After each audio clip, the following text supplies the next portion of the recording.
Miss Morphew here. Thank you so much for the passion you shared and joy you shared as you took us through the sequence of your best birthday present.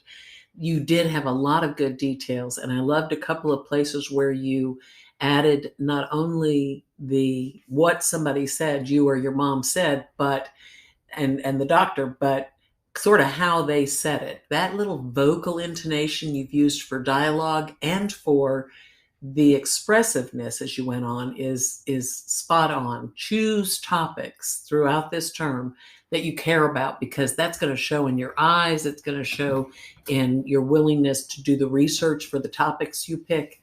It'll be cool. I have a few things I wanted to give you as far as feedback goes. Thought you had a great explanation when you tossed in a word some of your audience may not know. You said induced, and then you said, which means this, which basically meant this. That's a real skill for speakers to understand. Their audience may not know what they know. Good job.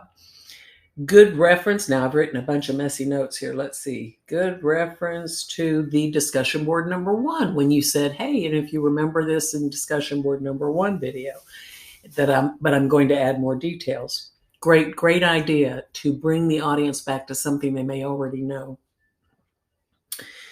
You had good hand gestures at a number of places, and you, let's see, guys already said dialogue.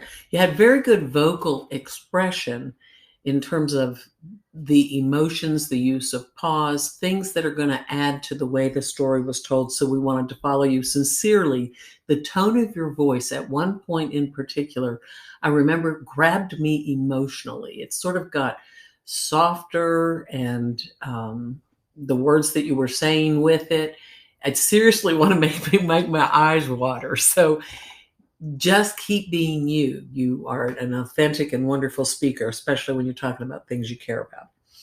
In a critique, you would probably know if you watched it again that you say a few things that are called disfluencies quite a bit. Uhs and ums. I counted 5, 10, 15, 20, 25. And I may have missed a few. 25 ums or uhs. And by the way, I do that for everybody. It's not just you. A few likes, about 5 or 6 so's. There may even be more. A few ands. And those are the words that you chose as links when you wanted to move from one place to another, or if you were just kind of processing, you would link it with those disfluencies. And one trick for that is to choose in your future speeches for intentional transition words. So I have a few videos on that. Please consider checking them out and seeing if that trick of picking some intentional transitional words and phrases to grab your listeners' ears and guide them along will be helpful to you in reducing the disfluencies.